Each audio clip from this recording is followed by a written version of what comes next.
Hey guys, and welcome to a new video. Today I want to talk about the 3.22 content update patch notes for Path of Exile Trial of the Ancestors that dropped, I think, yesterday evening, night, somewhere today in the morning, based on which part of the planet you're living, right?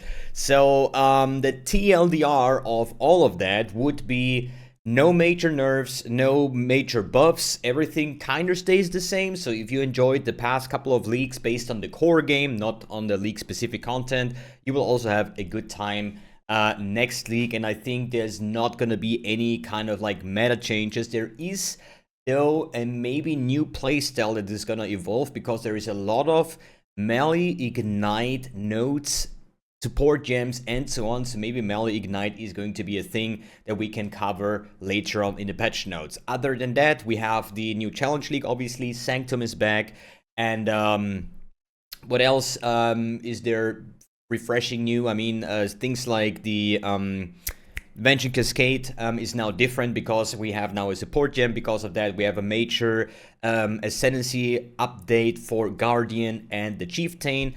And yeah, that is pretty much all of what the patch notes is about. I still want to go through it because we're going to go a little bit more into detail when it comes to support gems, new keystones, passive tree, and so on and so forth.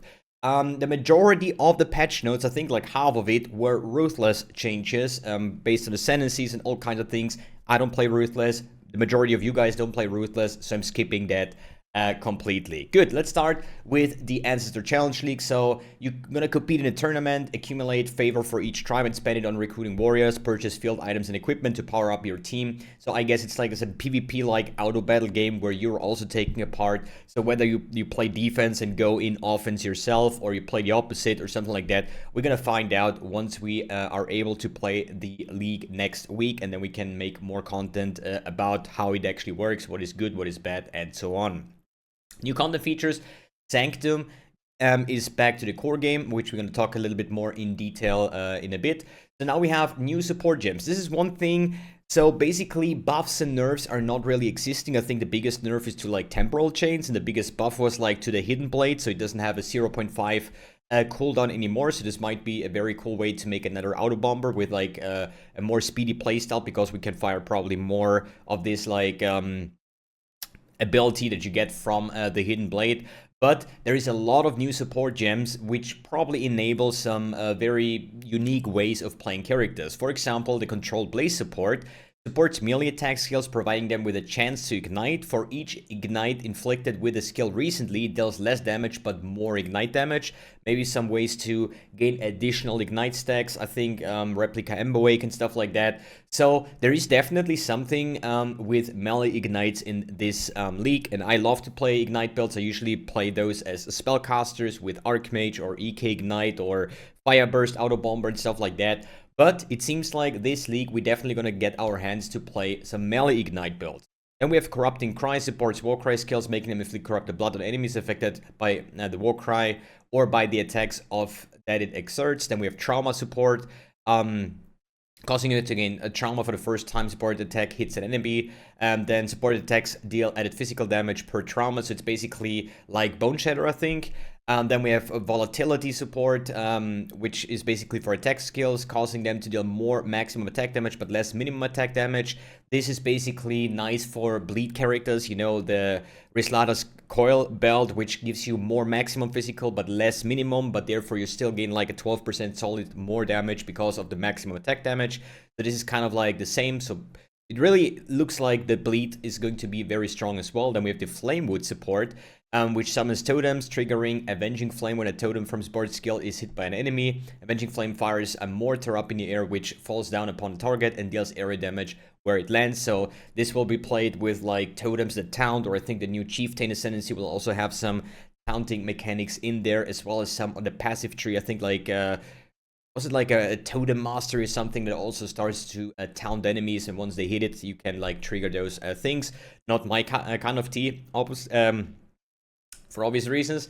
Then we have Guardian's Blessing, must support both a skill that creates minions, which can be damaged, and an aura skill that creates permanent auras around you. Supported aura skills have no reservation and count as a blessing skill, so you can only have one blessing at a time. They cannot apply auras or minions, or unless you have minions from support skill, but these minions take a percentage of their maximum life as physical damage per second while you have an aura from supported skill on you. This is going to be interesting because there is going to be another...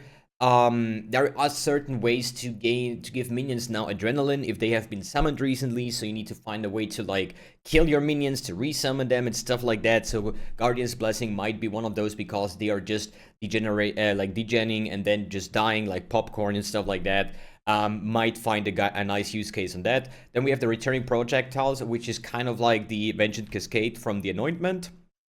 Then we have Citizen Support, which basically causing damaging ailments inflicted by them to deal damage faster, but causes the inflicted ailments to have less duration, which is kind of like a Swift Affliction, just another way of getting that in. I don't know how good this is gonna be. Is it gonna be better than Swift Affliction straight away? Do you use both at the same time?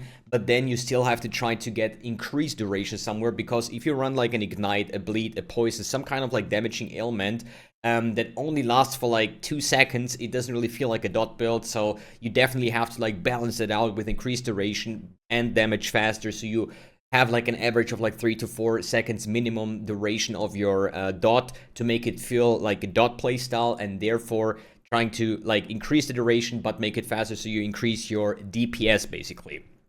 You have the Locust Mine support attack skills that use bow or wands and fire projectiles ahead. Instead of using that skill, you will throw mines in an arc that use that skill for you, targeting a location when you detonate them. So basically, instead of like spell casting mines, you now have like attack mines. We sound like a skill showcase with like Kinetic Blast. Looked kind of cool. Still, I don't like mine playstyle, so not for me. Then we have Frigid Bond. This looked like kind of funny. Support link skills. Support skills deal damage and chill enemies between you and the link target. So we've seen like a nice footage on the ExileCon where 2 people have this, and there's like a pack of monsters. One goes left, one goes right. You just take this beam and drag it through the monsters and they just die, and yeah, but therefore you need somebody to play with, and this doesn't count for the most of us. Then we have Fresh Meat Supports skill that creates minions. Minions created by support skills gain Wakened Fury and adrenaline for 10% of their duration up to a maximum of 10 seconds, which is kind of crazy. Sacrifice support spell skills that deal damage with hits that have no reservation. Wait a second. Support spell skills that deal damage with hits and have no reservation. These spells sacrifice a percentage of your current life to gain additional chaos damage based on how much life was sacrificed. Cannot support orb skills, brand skills, channeling skills, Val skills, so nothing, basically just like normal skills. Huh. Maybe something, because chaos damage can poison, so, you know? Then Spellblade is something that I'm looking forward to. Both spell that hits enemies, causing them to have added spell damage equal to a percentage of damage of equipped one-handed melee weapons. If 2 weapons are equipped, each contributes 60% as much added damage. Cannot modify the skills of minions. The question is, we're gonna get all these like skills in the next couple of days where we actually see the level 1 skill, the level 20 skill, what the quality is doing, what like damage effectiveness, and so on and so forth. We know it's gonna be a thing, but we cannot say anything further than that. And then we have the last part here, Devour support. Any skill that hits enemies, killing blows from support skills consume corpses to recover life and mana.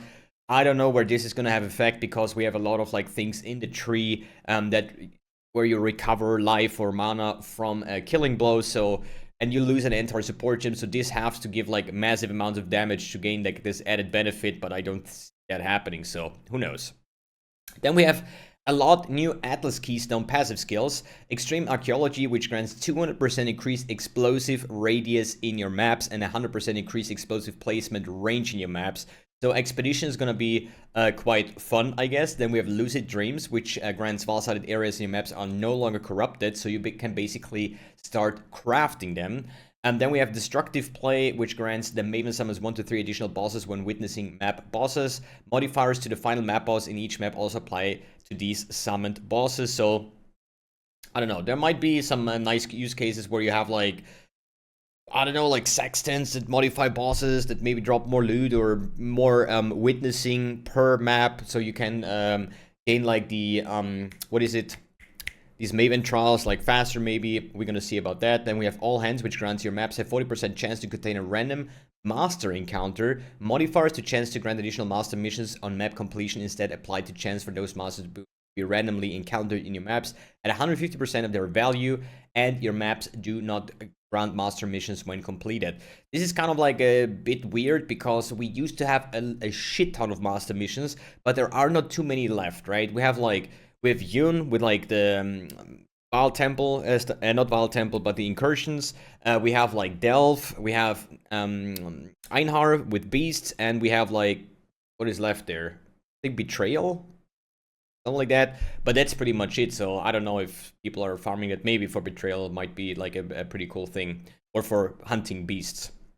Then we have Cassius Pride, which grants Blight Monster in your maps take 75% less damage from players and their minions, and Blight Towers and their minions in your maps deal 300% more damage. This is like the keystone that they announced, that we can actually play a tower defense game without having too much effect as a player. So we're not going to stand there and just kill every monster. We can really build towers that deal a F-ton more damage. Then Speak of the Dead, which grant Torment Spirits in your maps can possess players for 20 seconds, and Torment Spirits in your map cannot possess monsters. That's gonna be super fun when it comes to like some Headhunter possess gameplay, something like that, and you can like affect monsters when you were possessed and stuff like that. Looked quite fun in the replay, or at least in the showcase that we have seen on the Exile con. I think for endgame mapping this might be a thing, because hey, if you're possessed, you gain like freak ton of like cool effects. Maybe this is just gonna be the cheap end game mapping without a headhunter kind of thing, you know? Then we have Endless Tide, which grants beyond portals in your maps cannot spawn unique bosses, and beyond portals in your maps have 50% less merging radius. Okay, maybe. Then we have Arbitrary Tenants, so I'm just never farming the beyond kind of thingy, but this sounds like a down thingy. Not spawn unique bosses. Because I think later on in the patch notes there is also like that unique bosses from Blight will also drop more of these like tainted currency, but all the other monsters drop less overall. So I don't know if this is like a good thing. Maybe I'm just don't know. Then Arbitrary Tenants, which grants favors all at ritual altars in your maps randomly cost between 90% and less and 80% more. Kind of weird, because if there is a mirror and you have to pay 80% more, that's kind of weird. I don't know. Might still be a use case, I don't know. Immutable Dogma, which grants cannot reroll favors at ritual altars in your maps, and monsters sacrifice the ritual altars in your maps grant 100% more tribute. This is not really bad, I think. But I don't really farm rituals, so I can't really give my 2 cents about it.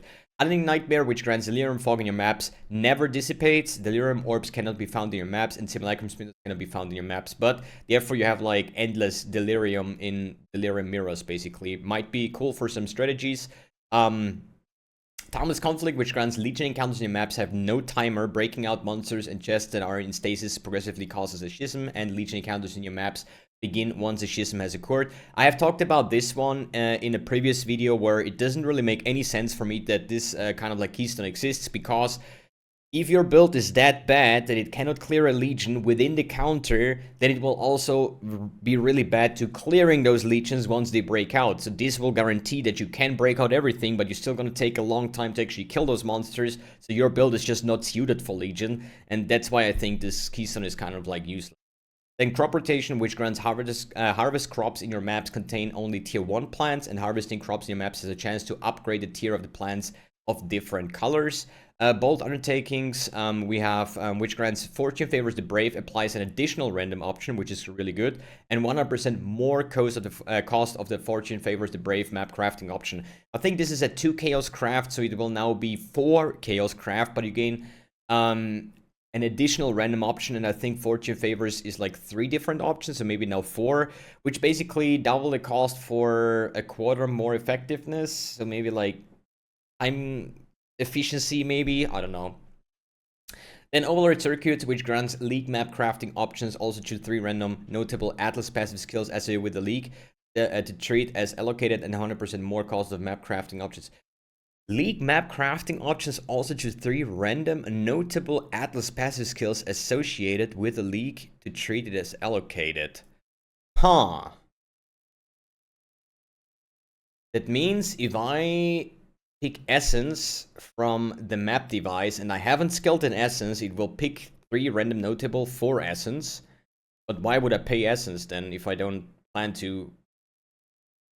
Maybe I'm just stupid, or this just doesn't make any sense to me. Like, why should I pay 2 Chaos or 3 Chaos for Essence if I have no Essence things allocated? I mean, I get 3 random notable from that, but maybe if you combine that with other things. For example, you have like a Legion farming strat and you're gonna not pick a Legion. You're gonna generate your Legions with like Scarabs and stuff. And Sextants, and then on top of that, you're gonna throw in Essence to get like more profit out of it, maybe. I don't know. Then we have Meticulous Appraiser, which grants modifier to quantity of items found in your maps instead applied to rarity of items found in your maps at 300% of the value. That is quite cool.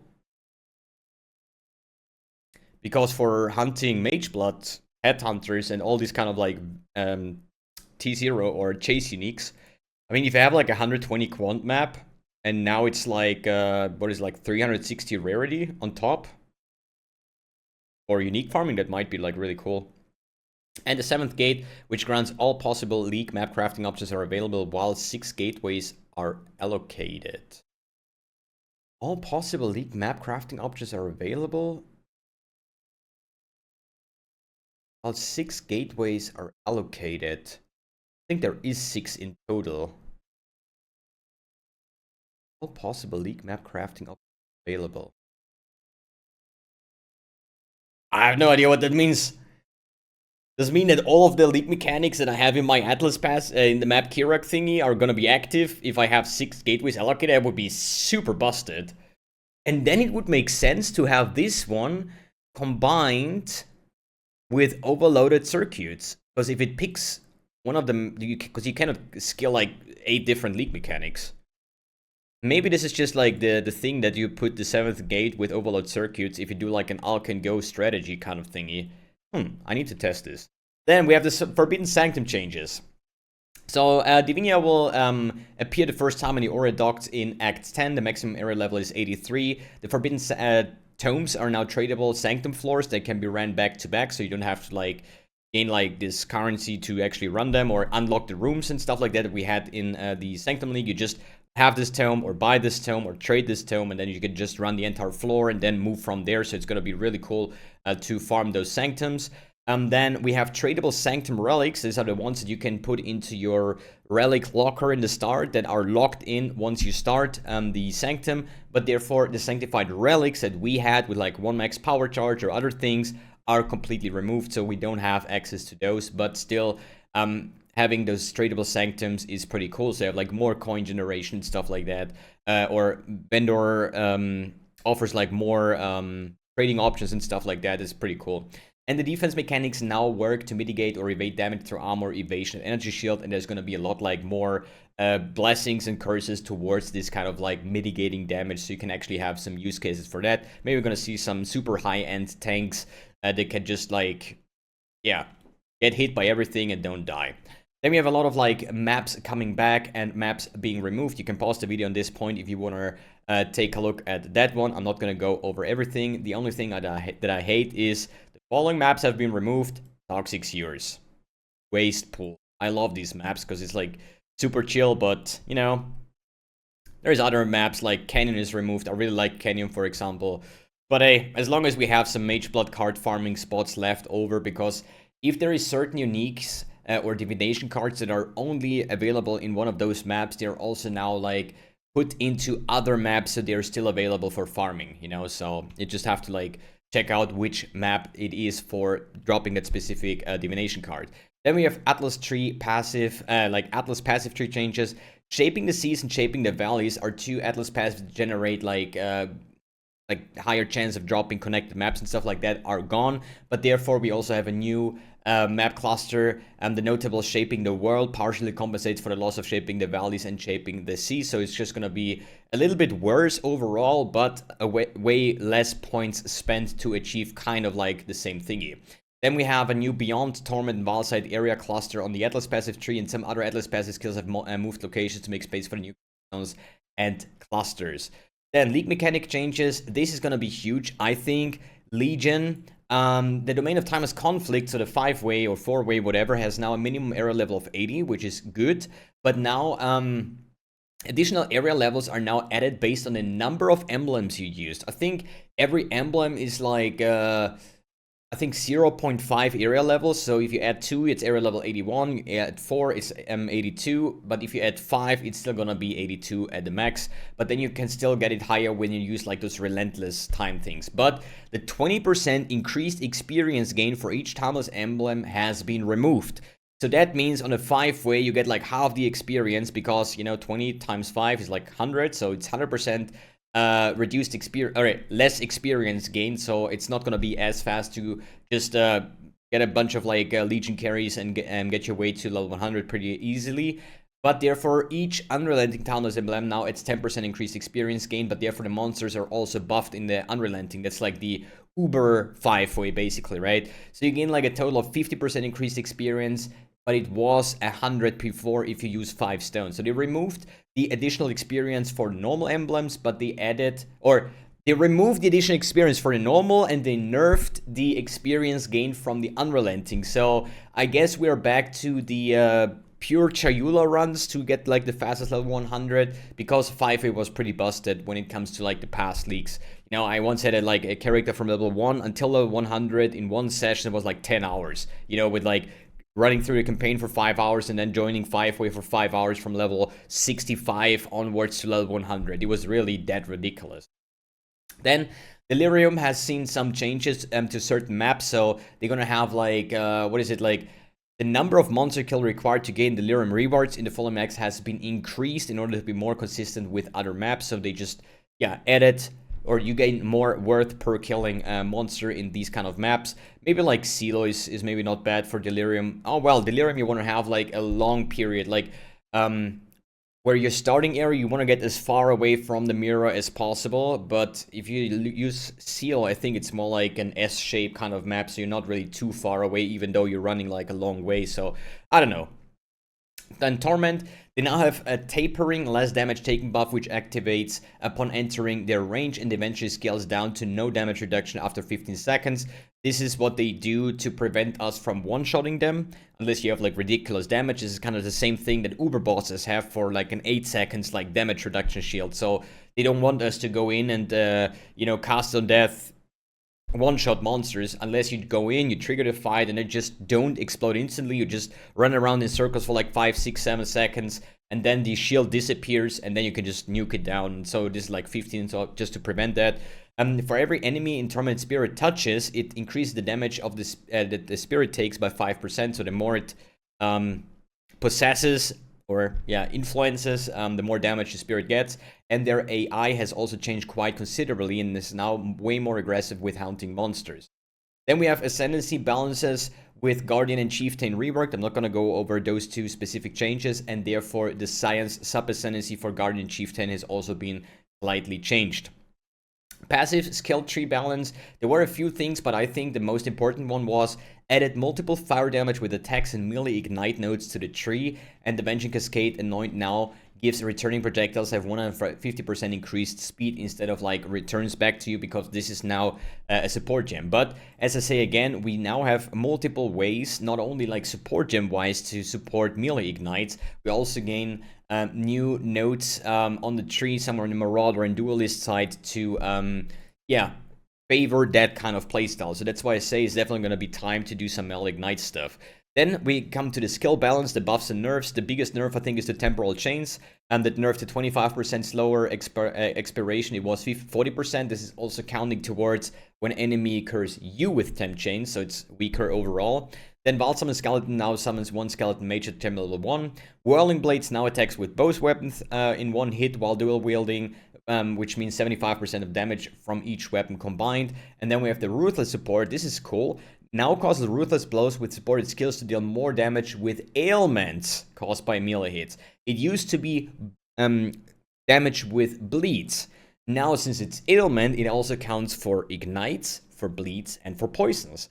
So ruthless support is going to be massive when it comes to igniting, because a ruthless hit, a ruthless blow is dealing a lot more damage than your average blow. So you're gonna have some nasty ignites with that, not only bleeds. And then we have Unseen Strike triggered by the Hidden Blade, unique. Dagger no longer has a cooldown of 0.5. I'm wondering, what is the cooldown now? Is it 0.25 like other things? Does it all, like, don't have a cooldown at all? Because this would be completely busted, because I know there is some Hidden Blade auto bombers out there, but it's kind of weird because it fires like once every 0.5 seconds. So I'm wondering, how fast will it shoot now, right?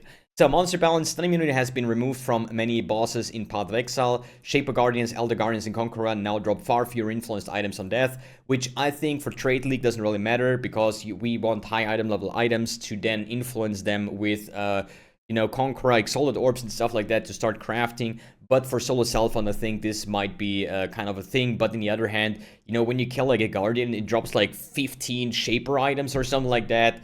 I don't even pick them up anymore. I don't check because there's just too many. So I'm like super fine with that. For solo self-fund, it obviously sucks. Then our Kirak League modifiers available during 322 is going to be Fortune Favors the Brave, Essence, Domination, Breach, Harbinger, Legion, Delirium, and Ritual. So my strategy is most likely going to be Legion farming. Yeah.